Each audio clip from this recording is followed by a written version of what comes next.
So I decided I pressed the green finger. This is how I got as far as I am now. All right, here, you're, no one's here yet. Let's turn No, off, I know that. Okay. let's turn off the video.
Let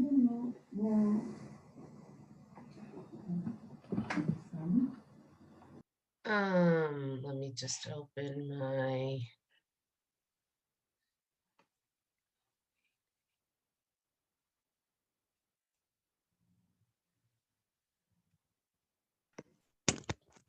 Hey, Simi. Hi, Tzipora, how are you? Look, it's Rivka Morgan. Well, Ariel, do you see her? Rivka, I never got to say Mazal Tov on your baby. And Robin. Hi, Robin. Haven't seen you since the last seminar or Purim Yomiyun. Good to see Hi. you.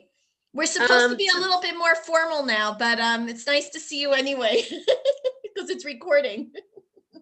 Tzipora, I'm just gonna get my Makorot on the thing so I can do the share screen. Oh, great, Simi. And you I claimed host? can't. 1 second, hang on. I'm having a little. 1 minute. Let me just open it and then we'll. Simi, worry no about- matter how much you and I try to make this very professional, our Not- banter not- never stops. No, no. Okay, I think that's it. I think I have my things here. Okay, Okay, Shayna wants us to be quiet, Simi. She said we're not being professional. I'm gonna be quiet.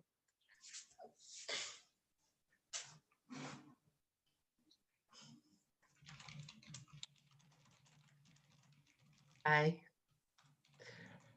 Let me just check out my share screen here, make sure it's working.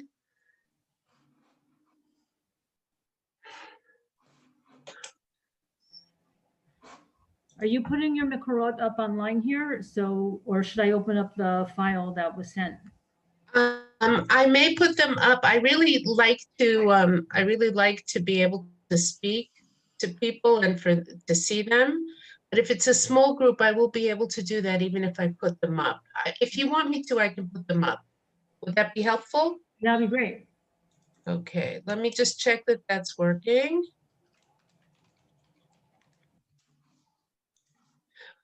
Tzipora, can I just ask you something here? I'm right here, Simi. If I start my share screen, it says this will stop other screen sharing. Do I want to continue? I Well, just there's, want to. it was gonna stop, it means it's gonna Yeah, stop yeah, what Simi, when Shayna's you're ready doing, to so share just wait for screen, her. then yes. Okay, so let me just, I'm gonna check because I want to make sure it's working.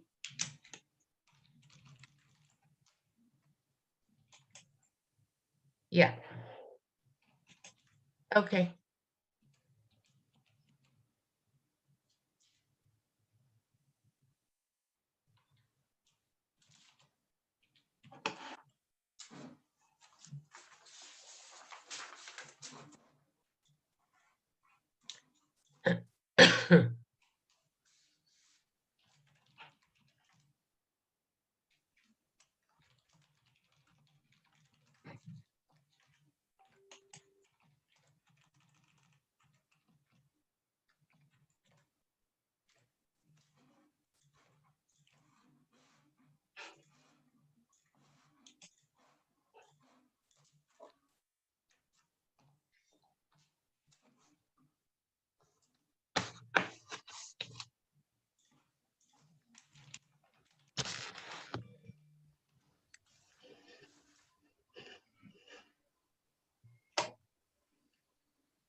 Uh,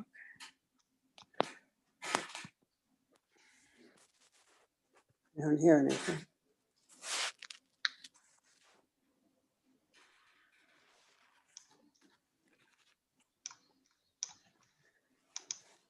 I have to go eat now.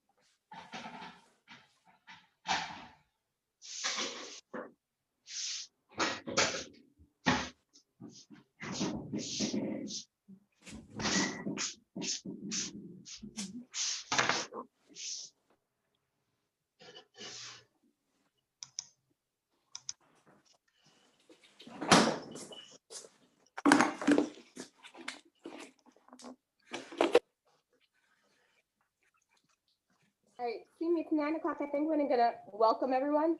That would be great. That would be great. Okay. Great. Anybody, everybody I know is muted for now, but anybody who wants to turn on their camera, it would be nice to see everybody here. So we can feel more of a real group and a real class. I know it's hard to give a class to people who are sort of these black screens instead of real people sitting on here. Good girl. Okay, so for anybody who I didn't have the pleasure of meeting yet, I'm Navit Sadiq. I'm directing this wonderful online Beit Midrash program that we have that the winter seminar is a part of. I just want to welcome everybody to Nishmat, to the Jeannie Schottenstein Center for Advanced Torah Study for Women. This winter seminar is part of the Alisa Fledo programs that we have in Nishmat. And all the Torah learning that is during this winter seminar is in the memory of Rabbi Yehuda Herzl Henkin, Zecher Tzadik Livracha. Corona, along with all of its challenges and terrible things that it brought, it also helped us unite globally and open this opportunity of having this online Beit Midrash, of getting people from all over. So I just want to say that this is really a Beit Midrash, really a formed community. So please take an active part in participating, asking questions. Even those I know are listening to this sometimes in a recording, I'm going to leave in the chat my email. Feel free to email questions afterwards. Chazal say that Beit Shammai and Beit Hillel, the reason why they argued so much as opposed to Shammai and Hillel was because they didn't ask enough questions to the rabbis. So they weren't able to understand them to the end.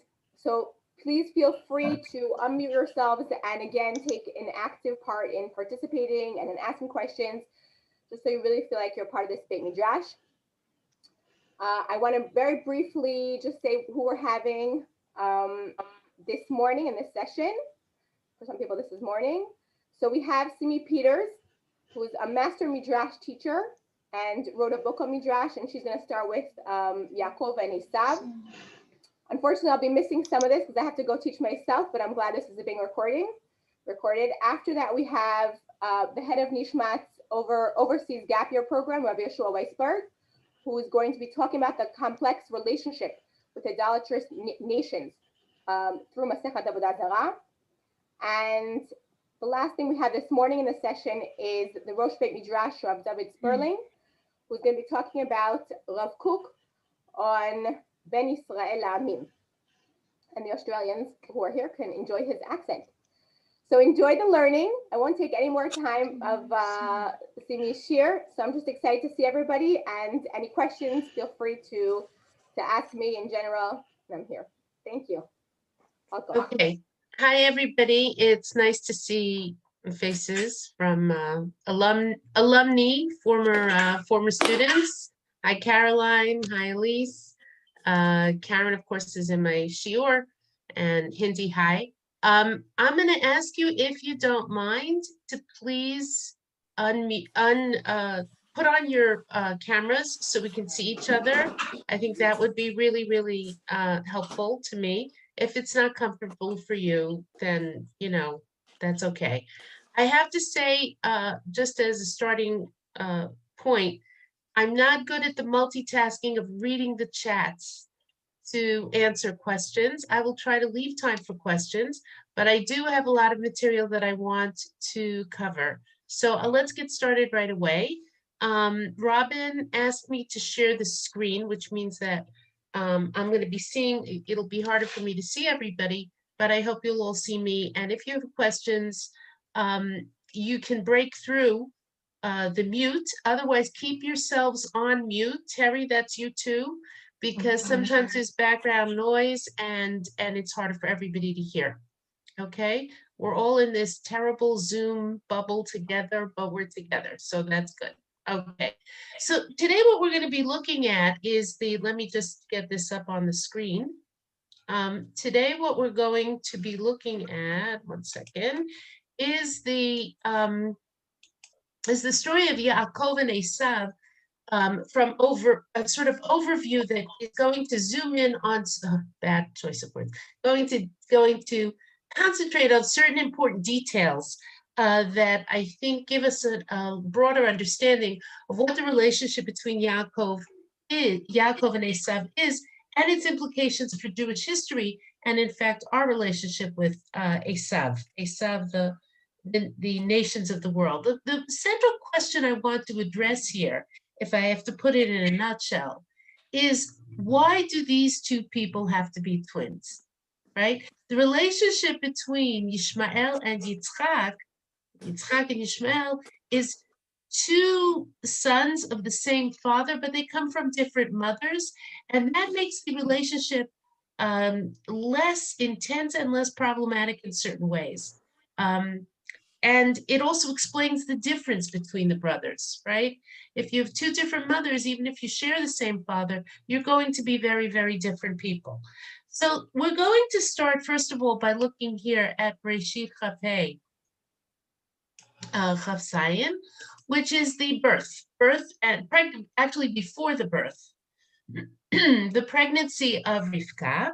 And in Pasuk Chaf Aleph, we're told, Vayetar Yitzchak, Rivka is barren, right? Vayetar Yitzchak LaHashem lenochach ishto ki akara hi.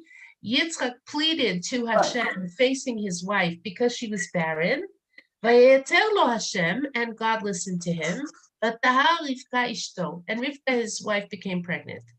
Vayitrotzetu habanim b'kirba, and the children struggled, crushed, ran. It's not clear exactly what the word means, but there's some sort of unusual prenatal activity there. The children struggled within her.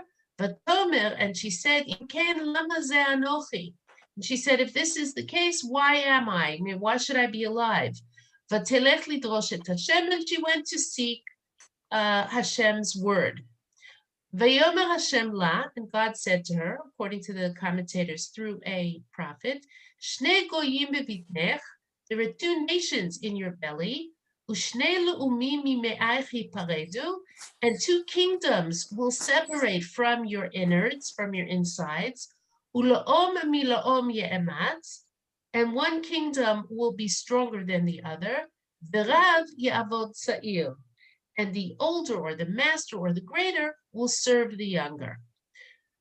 And her days to give birth were completed. Here there were twins in her belly. Now here, we have to figure out what's going on.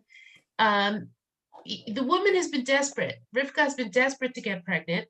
And yet when she does get pregnant and she has some unusual activity in her body, she is totally distraught and she doesn't know what to do with that. And that's surprising.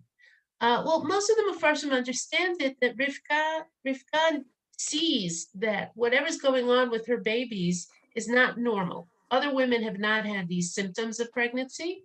And so she's very, very distraught. After all, however desperate she may be to have a child, she wants a normal child. She wants a healthy child. So the Orach Chaim, which is the next source that we have over here, which we're going to look at now, I'm going to just synopsize this part. and then we'll read together from the lines. The Or HaChaim says that everything that God says, the prophecy that God says to her is intended, I'm just synopsizing what's in green, is intended to explain to her why she's having these symptoms, and as to reconcile her and to help her get through this difficult pregnancy, so she understands what's going on here and also what's coming. So God explains to her, first of all, that you don't have two babies in your belly. You have two nations. And each of these babies is not just an embryonic nation, but each of them is a king. And they are not the same in temperament, but different, all of which leads to this distancing and alienation, which explains why she's having these symptoms. And then he goes on and he explains, and here we're going to be looking at the underlined section of the Or HaChaim, which is here. Each of these two kings, chezko v'omtzo hu mila'om shekenegdo. Each of these kings, his strength and his power comes from the kingdom that is opposite him. Al derech omram, as Chazal explained in Masechet Megillah, lo nitmala tzor ela michurbana shel Yerushalayim. The city Tyre can only become filled up, can only become powerful or strong from the destruction of Yerushalayim. In other words, it's not just two nations. It's not just two kings. It's not just two personalities. It's that they are automatically in a zero-sum game. If he's up, he's down. If Yerushalayim is destroyed, we see this elsewhere. Chazal say that if someone tells you that Rome and Jerusalem are both standing or are both destroyed, don't believe them. If one says Rome is standing but Jerusalem is destroyed, or Jerusalem is standing and Rome is destroyed, then you can believe them. It's a zero-sum game.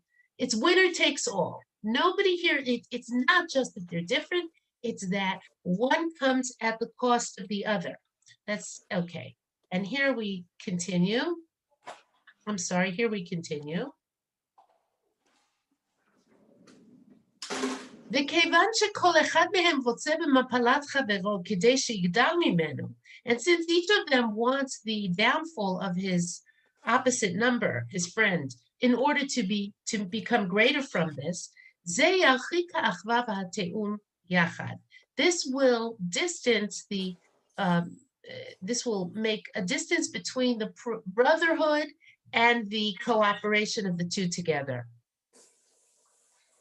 So basically, what we're being told about Yaakov and Esav is that God puts that alienation, that problematic relationship, into the very nature of the situation, which is a little disturbing. I mean, why would God want to do that? And he goes on and he says, and he says, and the fact that it says the elder will serve the younger, or the master will serve the younger, the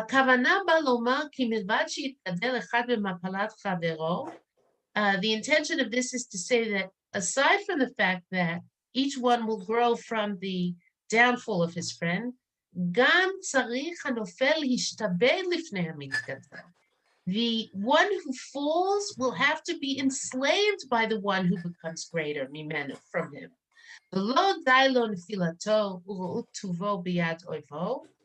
And it is not enough for him to fall and see the good that his enemy has. He has to bend his head like a reed to serve him.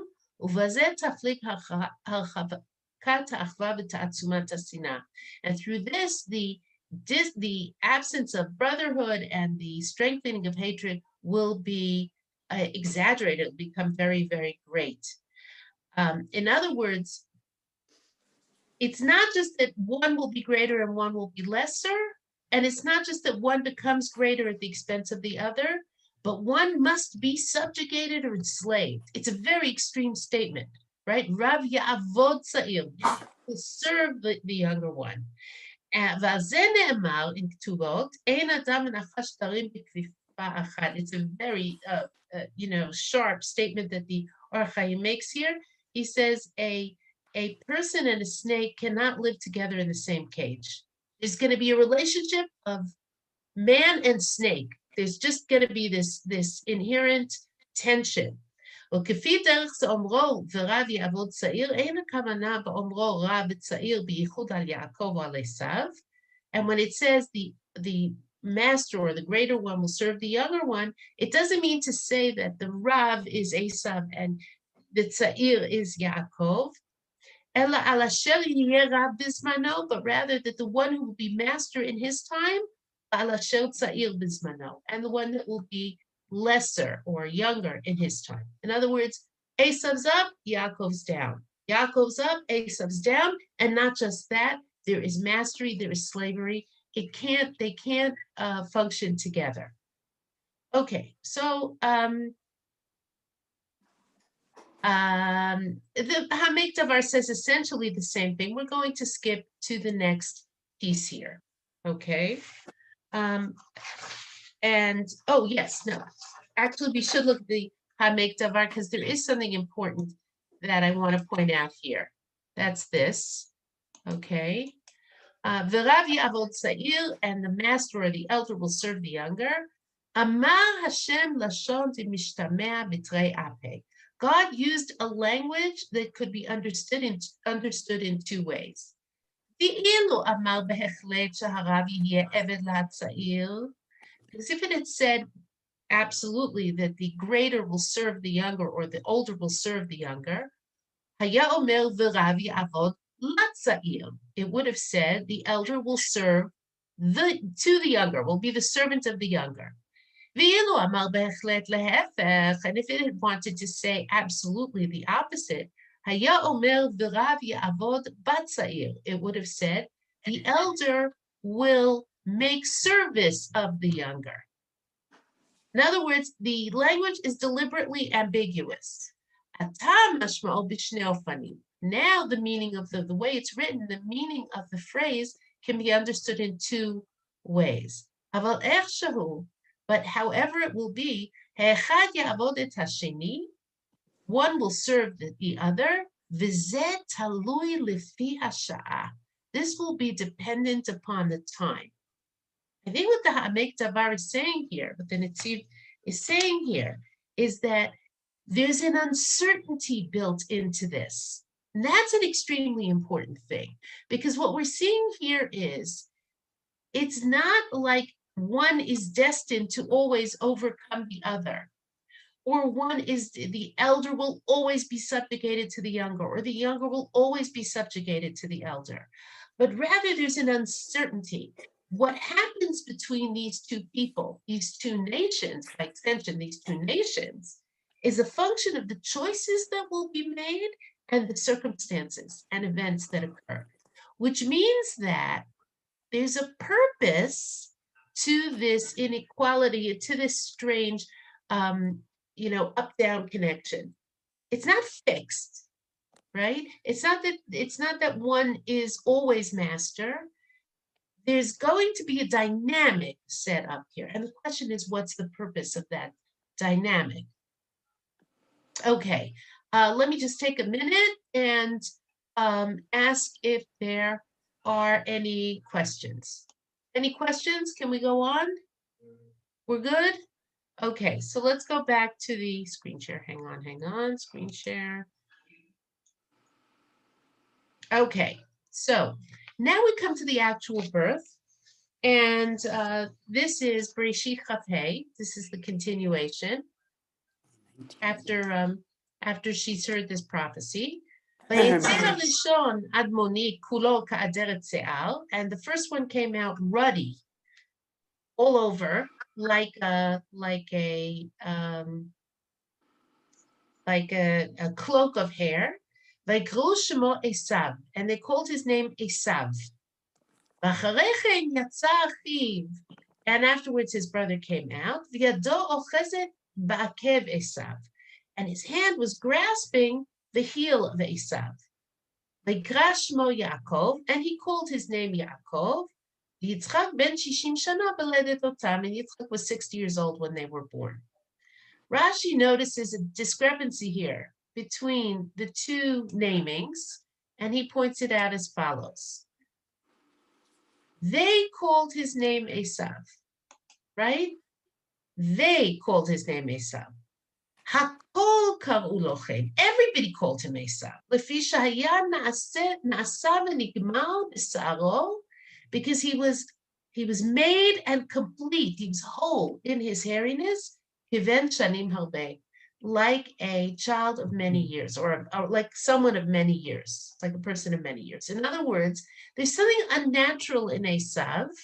Esav is related to asui. He's a maid. He's complete. He's a whole person. Please mute yourself if you're not muted, because we're hearing background noises. Everybody calls him this because there's something about Esav that is made. What's the significance of his maidness? We're going to talk about that in a minute. And then it says, his brother comes out, grasping the heel. Vayikra shemo Yaakov. He called his name Yaakov.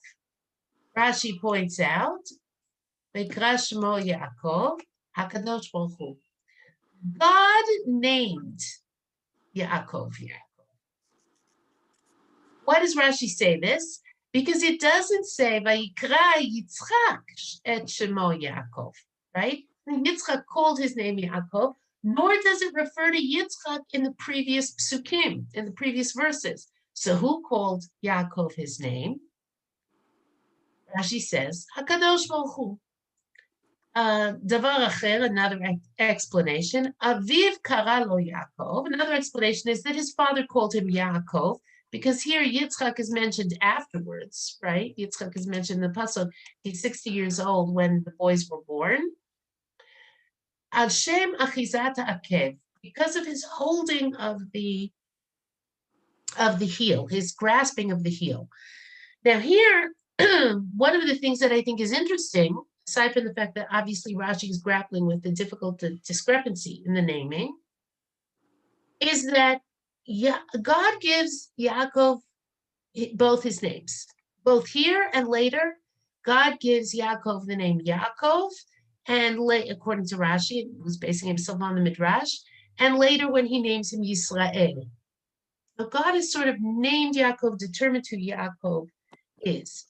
Now, clearly these two boys, these twins, are sufficiently unusual that their names mark the unusual nature of who they are and what that expresses about them. And I think that what is disturbing about Esav is that he doesn't seem to go, at least physically, through the normal growth process that is so formative in making us human. When we're born, we're unfinished, right? Very unfinished, right? Animals are born almost fully capable of functioning for themselves pretty much immediately or very quickly. Human beings are born very much unfinished. They don't have hair. Sometimes they don't have even nails. They certainly aren't intellectually or physically capable of taking care of themselves. Esav is somehow already a made man, and that bodes ill for his growth and his progress as a moral creature, because he's almost too physically complete. He's almost too complete and too fixed in his nature. Of course, we're not going to talk about this because that's a whole separate topic. His ruddiness is important. The blood is at the surface of his skin. He's not a nice, pale, cafe au lait, Semitic look. He's ruddy. He's bursting with blood, right? He's bursting with blood and with a vital life force, if you will, in a way that Yaakov is not. But Yaakov's grasping of the heel, to name him after that, essentially Yaakov is someone who has not accepted his position. He's grabbing for something more. He's trying to pull back the one who goes before him. There is something in Yaakov that is defined already by his relationship to his brother, even in the act of birth. Okay, Let's go on. Then the pasuk goes on. It says the following: "Vayigdelu hanarim." Here we are. Breshit Chaf He Chaf Zayin. Vayigdelu hanarim. The boys grew up. Vayi Esav ish yodea tzayid ish sadeh. Yaakov ish tam yoshev ohalim. And Esav was a man who knew hunting, a man of the field, and Yaakov was a simple man, a complete man, a whole man. There are different ways to translate that. Dwelling in tents, or a dweller of tents. Okay, now I just want to point out something here that is important. The professions of these two young men are chosen, right? They've chosen to be who they are. They could have been both shepherds. Yaakov theoretically could have been a hunter. The hunter-shepherd dichotomy is very, very striking here. We're not in a society, as there are parts of the world in which hunting is subsistence hunting. It's just the way you live. There's no real alternative. You've got to hunt to survive.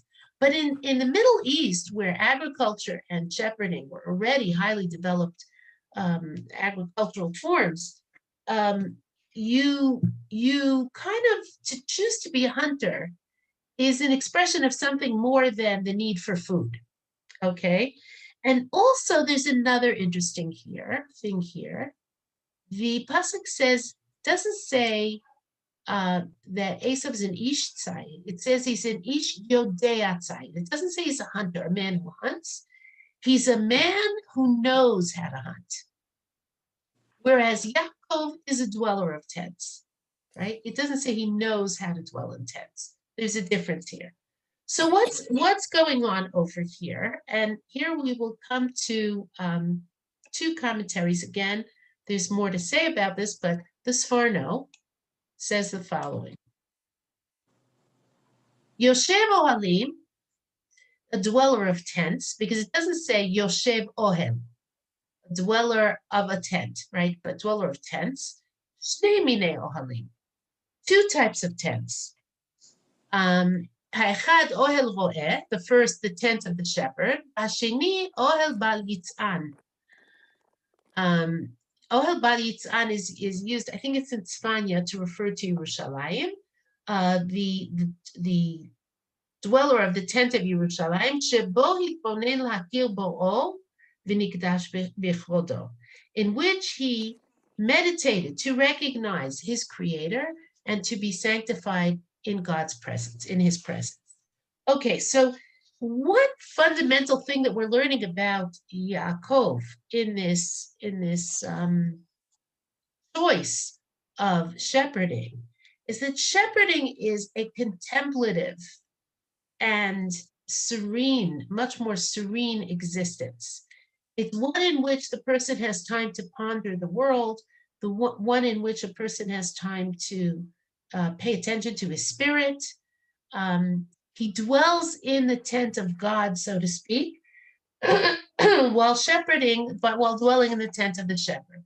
In any event, it's certainly a peaceful profession. It's not one with, big ups and big down, no highs and lows here. It's a sort of steady state. It lends itself to spirituality. But if we come back to the definition of the hunter, which is the Ibn Ezra here, Yodea tzayid, he also picks up on that Yodea, knowing how to hunt. La'olam malei mirmot, he was always full of trickery, craftiness. Ki rov hachayot b'derech mirma yitafsu, because most animals are caught by trickery, right? To be a good hunter, you have to trap, you have to lie in wait, you have to deceive the animal. You want to leave around 1:30. Ladies, please mute yourselves. Mute yourselves if you're not muted. Sandy, mute yourself. Always full of, to be a hunter, you have to be crafty. Okay? The Yaakov hefech Esav. Yaakov is the opposite of Esav. Ki hu ish tam. He's a simple person. Esav ish sadeh v'Yaakov yoshev ohalim. Also, Esav is a man of the field. Yaakov dwells in tents. In other words, he says, like the same explanation we have earlier in Breshit, someone who dwells in tents with cattle. Okay. Now, I just want to expand on this point a little bit because the Chizkuni, which I didn't bring here, but I'm just going to point this out because he makes a couple of interesting points about hunters. One of the things he says, like the Ibn Ezra, is that you have to be crafty to trap animals. But he also makes the point that you wait around a lot. You wait around a lot in while you're waiting for animals to appear, while you're waiting for your traps to be full. But it is not a waiting around that lends itself to contemplation. The Chizkuni doesn't say this, but I'm expanding on what the Chizkuni says here. Oh, I once read, I think it was John le Carré novel I read, or I don't remember, it was a spy novel. It says that spying is a lot of waiting around punctuated by terror, right? As the spy does a lot of sitting around, wasting time, waiting for things to happen. And then there are these moments of like terror, where there's a lot of action or a lot of fear or a lot of whatever. There's a sense in which that's Esav's life.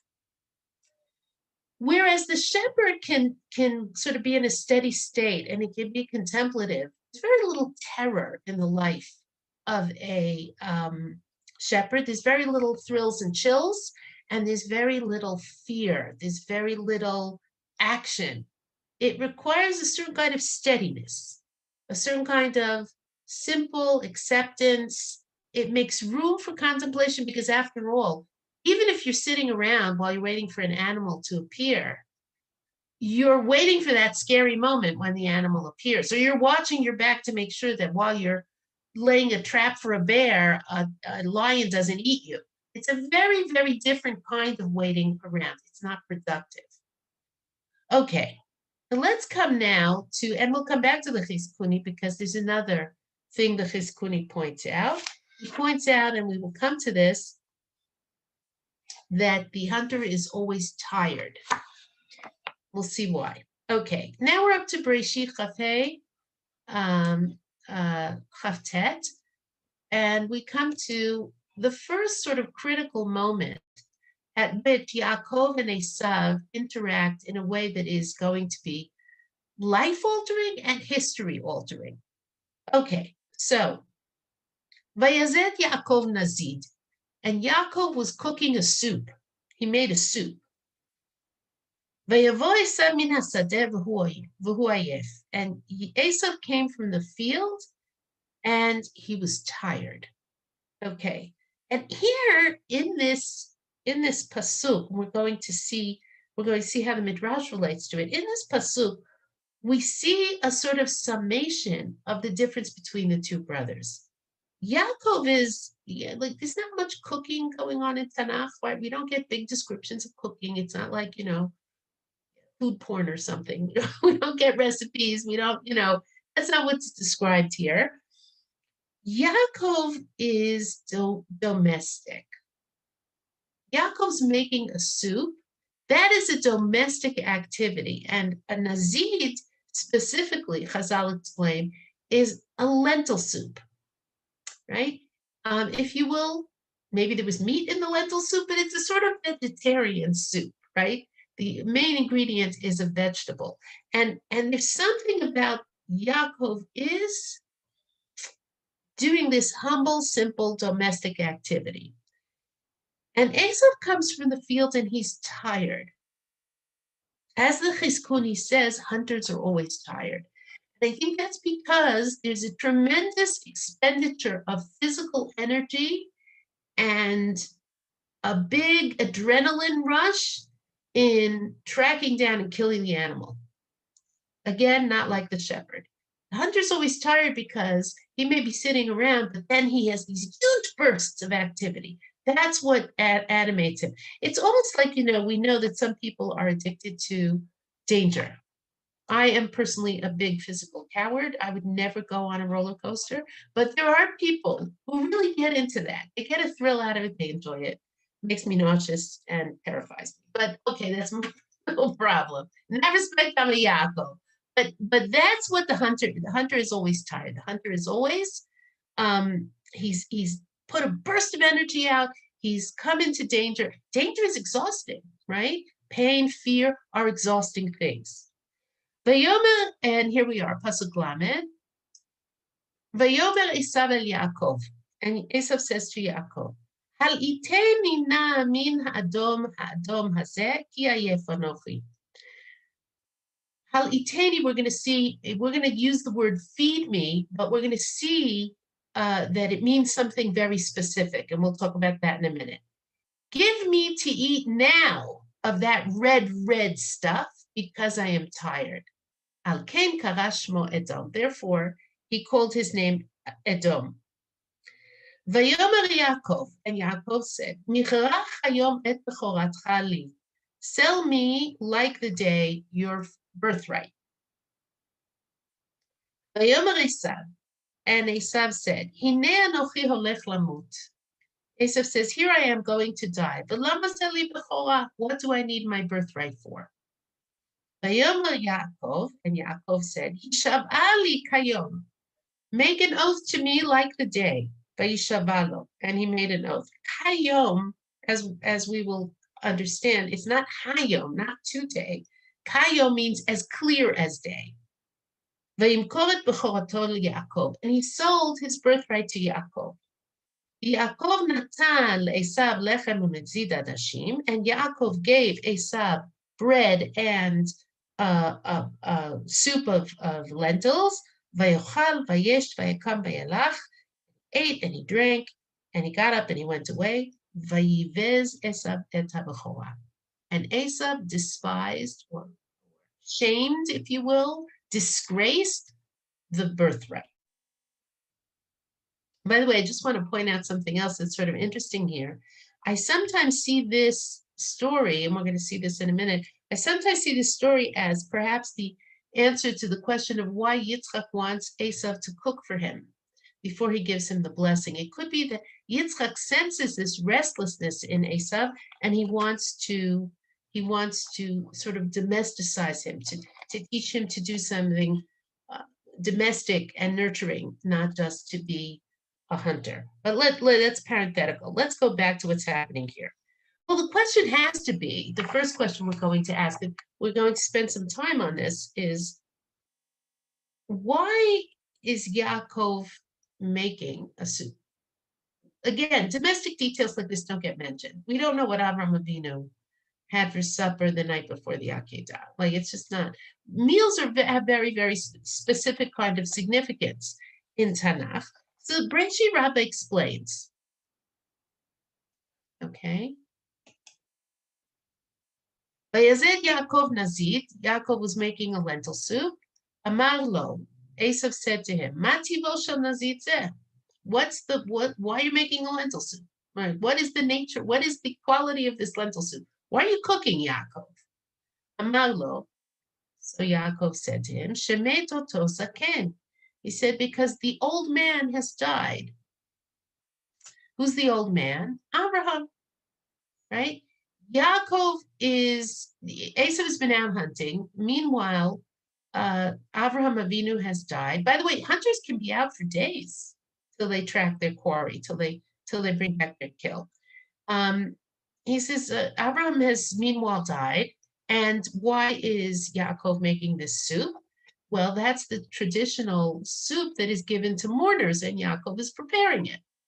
Interestingly, Yitzchak is a very rich man. He has servants to do it, but Yaakov is preparing it. It's if you will, it's his mitzvah that he's doing for the family. Amal, so Esav says, Oto hasagen pagami tatadim. The quality of judgment touched or damaged that old man, meaning Abraham died?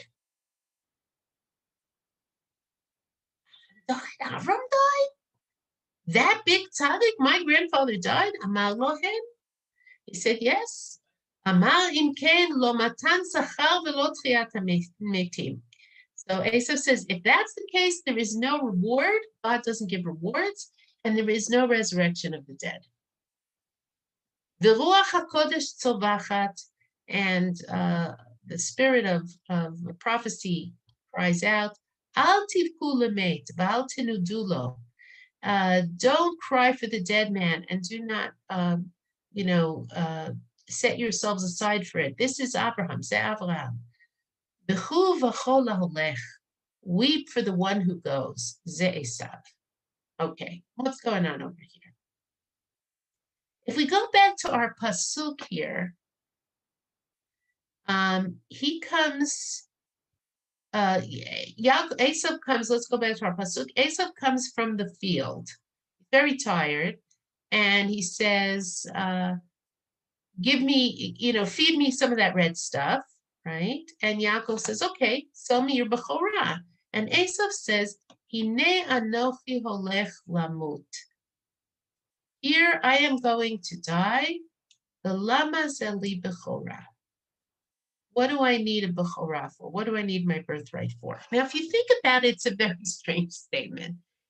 Esav is not exactly a delicate flower, and he's not going to die from having hunted and not having had something good to eat for a few days. Okay, presumably he had food anyway. So he clearly means something other than, here I am going to die, why do I need my bechorah? Why do I need my birthright? He's not about to expire. That's not what's going to happen here. What the Midrash is saying is, Esav is shocked into the awareness of his own mortality, right? Even Avraham Avinu, the great tzaddik, died, right? And if that's the case, what do I need a birthright for? I need meat or soup or life or stuff right now. That's what I need, right? I don't need a birthright. I need a bowl of soup more than I need a birthright. Not because I'm going to die if I don't have the bowl of soup, but because my mortality renders anything else sort of inconsequential or even absurd. There's a paradox here. This is a man who deals with death every day. He kills animals. That's what he does for a living, right?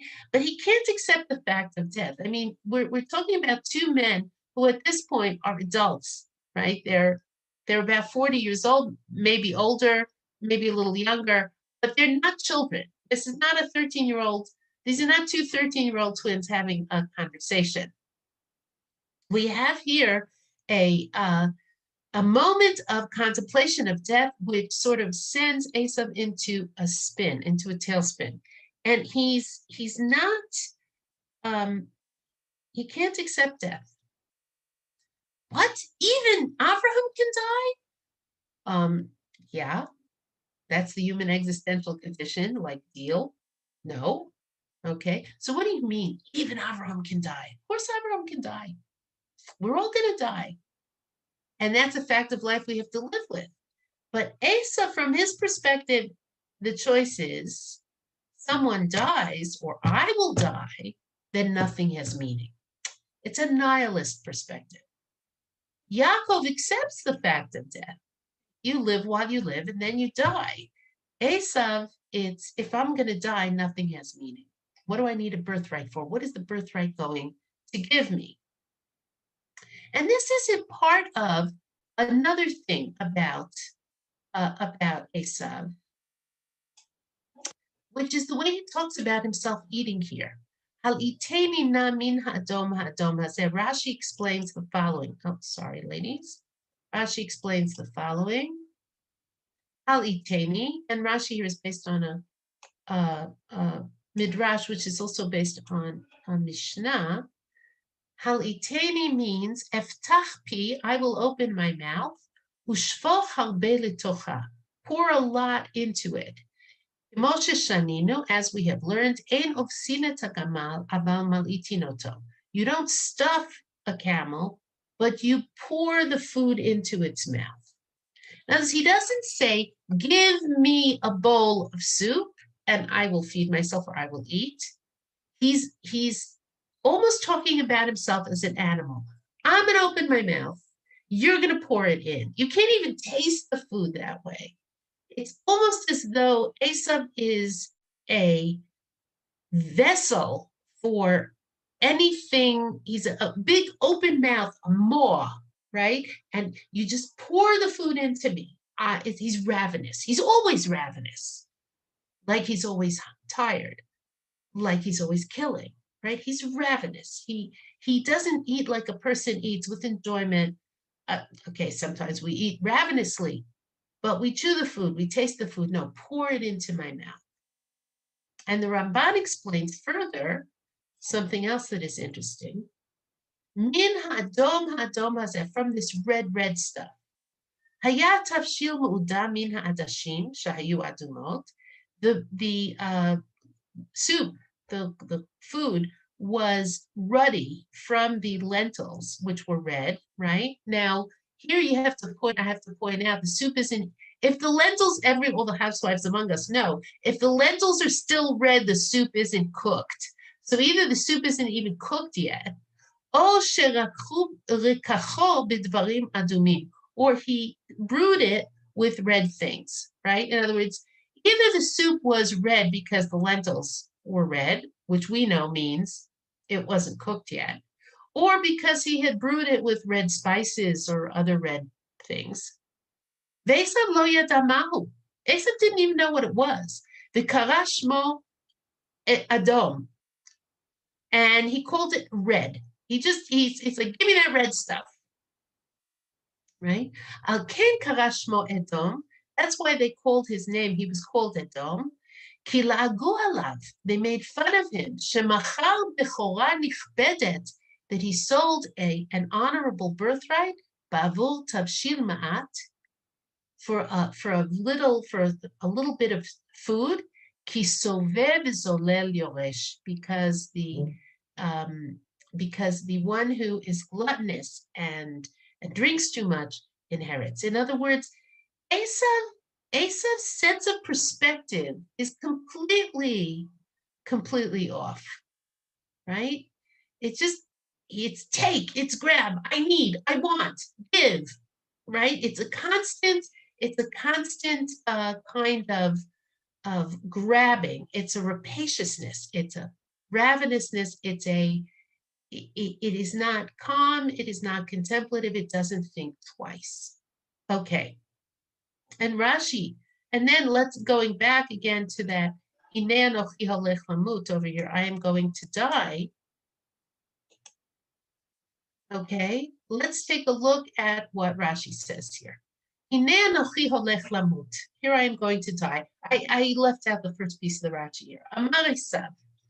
Esav said to Yaakov, when they're talking about, Yaakov says, I want you to sell me, give me your birthright, and I'll give you the food.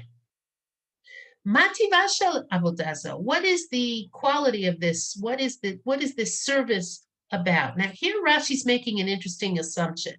He's saying the bechorah, the Rashbam is not going to read this way. The bechorah does not mean the rights of the firstborn to his father's property, but rather it's the bechorah is the spiritual inheritance that Yitzchak received from Abraham, and that he's going to pass on to presumably Esav. That's what he thinks. Esav is the firstborn and is going to pass that on. So Yaakov says, sell me your bechorah. What is Yaakov selling? He's selling what does Yaakov want to buy? He wants to buy spiritual birthright. So Esav says, okay, I need to know, what am I selling here? What is this? What is the service of God that we're talking about here? And Yaakov goes on and says, Amarlo,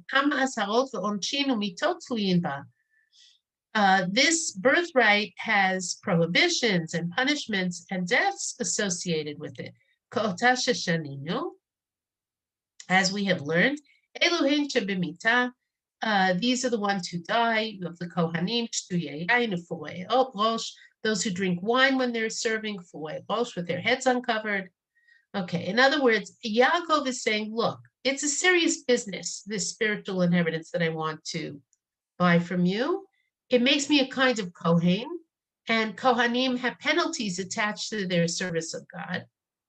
And what does Esav say? Amar, Ani holech lamut al yada, im kein ma chefetz liba. I am going to die through this. So what purpose? What desire should I have for this thing? Vayivez Esav, and Esav despised the Bechorah. The text testifies about his wickedness, that he despised the service of God. Now here I think it's very important to pay attention to the way that Rashi's reading Hinei Anochi holech lamut. I am going to die. I don't want to have to possess something that might cause me to die. I don't want to have responsibility, right? I don't need that. I'd rather have the bowl of soup. And here, I think it's important to see, I think, as evidence when the text says, here in Pasuk Lamed Daled, Yaakov gives Esav a bowl of soup and bread. Vayochal vayesh vayakam vayalach. It's all verbs. He ate and he drank, and he got up and he went away. Vayivez Esav et habechorah, and Esav despised the birthright. Well, if he were really going to die on the spot because he doesn't have anything to eat, then you can't call his selling of the birthright despising it, right? If we are to understand that Esav was afraid he was going to die if he didn't get something to eat right then you can't say that he despised the birthright. He made a choice under duress on pain of his life. That's not despising the birthright. But if we understand it, that Esav prefers a bowl of soup to the service of God, because the service of God is it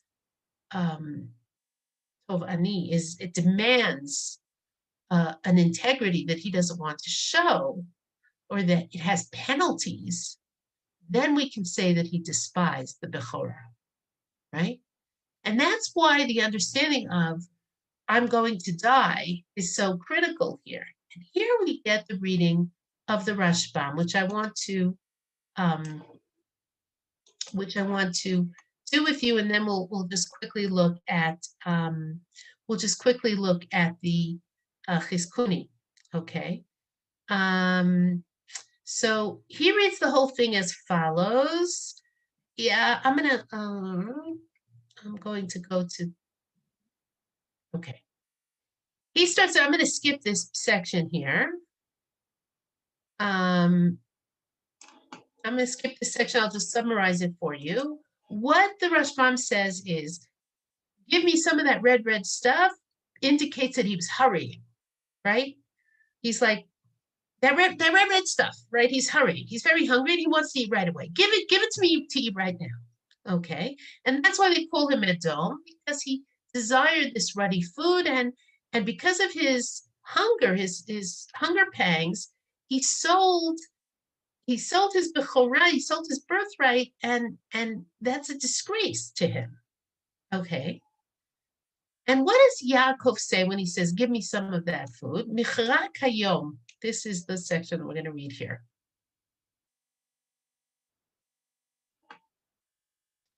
He says like this, Michra kayom, sell me like the day, klomar, which is to say, la'altar, on the spot, right now. Miyad mecholi chelek bechoratcha hara'ui lecha b'mamon avi. Sell me right now the portion of your birthright, which is you're entitled to in the money of my father. He's asking him to sell his rights as firstborn to the double portion of his father's money. B'mamon she'etem lecha, Sell it to me for money that I will give you. And afterwards, I will give you the food as testimony and to seal the deal. As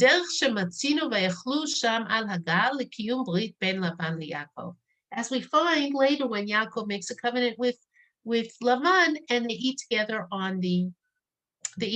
at the monument that they make. In other words, what we're talking about here is Esav comes home hungry. Yaakov says, sell me your rights as Bechor, referring to the monetary rights of double portion as the Bechor.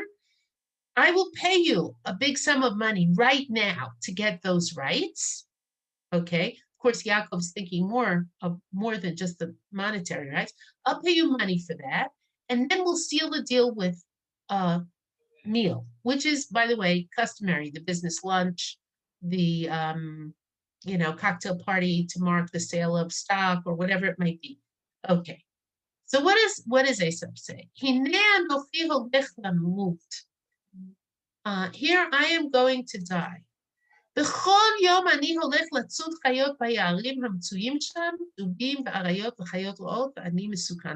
says, at any given day, when I'm out there hunting, I could die. I could be killed by a lion or a bear. I'm out there in the forests and I could be killed. I'm in danger of dying.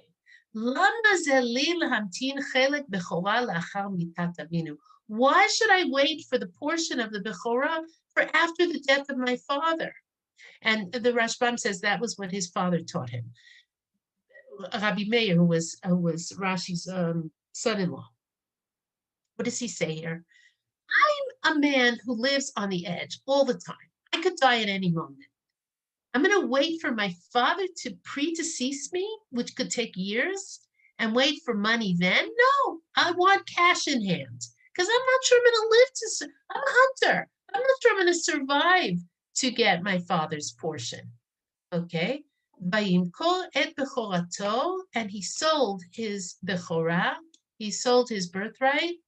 The Rashbam says, bidamim, for money. It was a cash sale.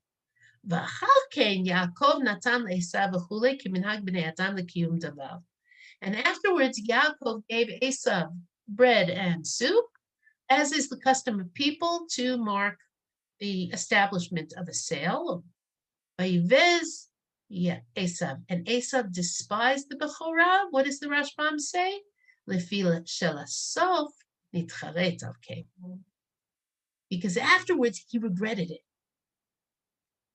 In other words, he regretted selling the Bechorah because it was a mistake. As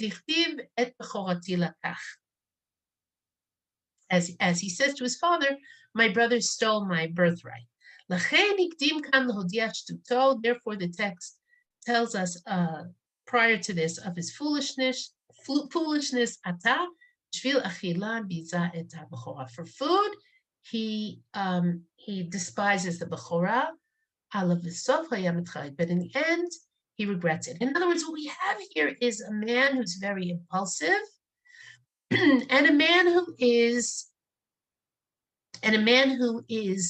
not capable of delaying gratification to get what he really wants or should want. Okay, then we're not going to do this because we don't have time. We're running out of time here. But we have the sale. You're all familiar with the story, which is, so we have different, here I am going to that. Oh, just one more thing.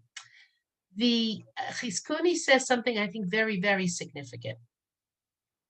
He says that Esav's Esav's I am going to die means, if we're talking about a spiritual heritage, Esav's not going to live to see it. Who will inherit it? His children. I'm going to die. I'm going to leave something for my children. What's the point of that? I want now. I want here. Yaakov is always thinking about his children, about his future, right? About B'nai Israel, right? Not Esav. Esav is not interested in this. Okay, we're going to skip this section here and go to the last piece here. Yaakov steals the blessings from Esav. That's a shiur in itself. and reinforces the tension that is built into their natures, into their birth. And now we are going to look at the following part, which is Breshit Lamed Bet Chet and Tet, the final encounter between Yaakov and Esav. And here, I want to point out just a number of things. First of all, Yaakov is terrified to meet Esav. He flees because of Esav, and he's terrified to meet Esav. And the pasuk says that. Vayira Yaakov me'od vayetzer lo. He's just found out he's going to meet his brother. He knows his brother has an army. He sends a bribe to his brother, right? This gift to his brother. He prepares for death.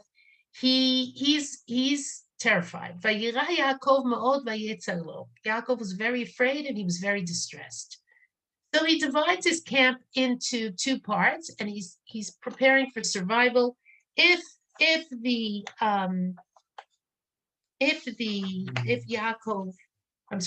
comes and strikes one camp, I'll be able to save the other. The other camp will survive. Now, why is Yaakov so afraid? Doesn't he trust God? Why is Yaakov so afraid of Esav? I think the answer to that question is because Yaakov stole the blessings from his brother. Yaakov stole the blessings from his brother, and he feels guilty. Why does he feel guilty? Because if you're going to do something like steal the birthright, the blessings, you're going to take the birthright, you're going to steal the blessings from your brother, you better make sure you deserve them more than he does. And Yaakov, because he is a tzaddik, is never sure that he's good enough. Yaakov, because he is a tzaddik, is aware that he has violated the rules and that he's done something which arguably gives Esav power over him, right? Sometimes he's going to be on top, sometimes I'm going to be on top.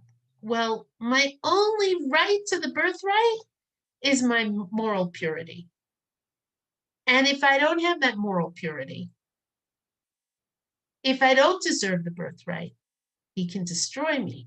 And so the final encounter between Yaakov and Esav really takes place on two levels. On one level, it is here in Breshit Lamed Bet, and we don't have enough time to go into detail here, but it is in the struggle between Yaakov and the angel, right? And here's the critical pasuk. Yaakov remained alone, and a man struggled with him until the morning star rose. And the man saw that he could not overcome Yaakov, and he injured him. And he touched him, or he wounded him in his thigh, and the thigh of Yaakov was moved out of place in his struggle with him.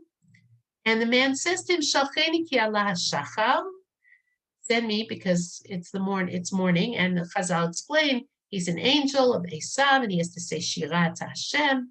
Vayomer lo ashalechacha ki im berachtani. I will not send you unless you bless me. Does he bless him? No. Vayomer elav, and he says to him, Mashmecha, and he said to him, what is your name? He said, Vayomer Yaakov. He said, I'm Yaakov.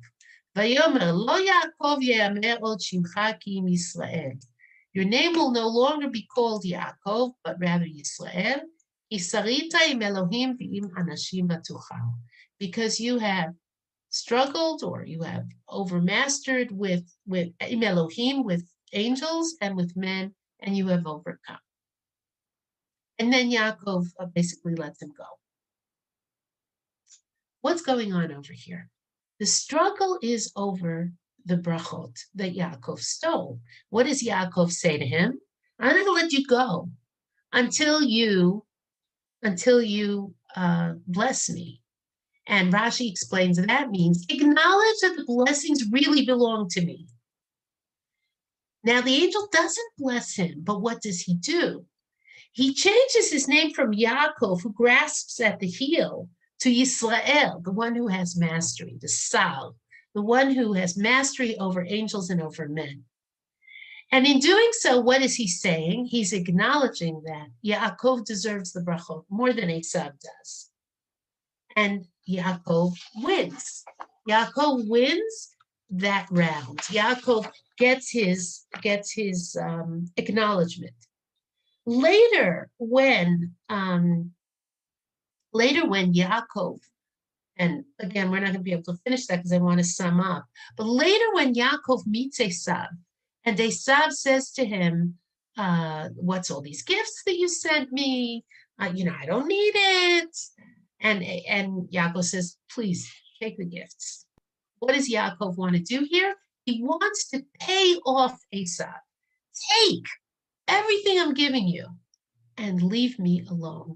And he refuses to travel with Esav, and he promises to meet him later. Chazal say the fulfillment of that was in the Messianic age, but he refuses. He doesn't want to be with Esav. Why are Yaakov and Esav twins? So this is our last, I have to sort of rush this because we don't have enough time. Yaakov and Esav are twins because they are opposite sides of a coin. And their relationship is necessary to their discovery and fulfillment of their true selves. They are definitive for each other. Their relationship literally names them. Yaakov is the one who grasps at the heel, but ultimately is Yisrael who overcomes. Yaakov and Esav have to keep confronting each other, contemplating each other. The fact that Esav is always there, ready to pounce, is what keeps Yaakov honest, what makes him realize that he has to earn the Bechorah, even on a national level. I'm speaking about the Jewish people. Yaakov is himself, but he's also not Esav.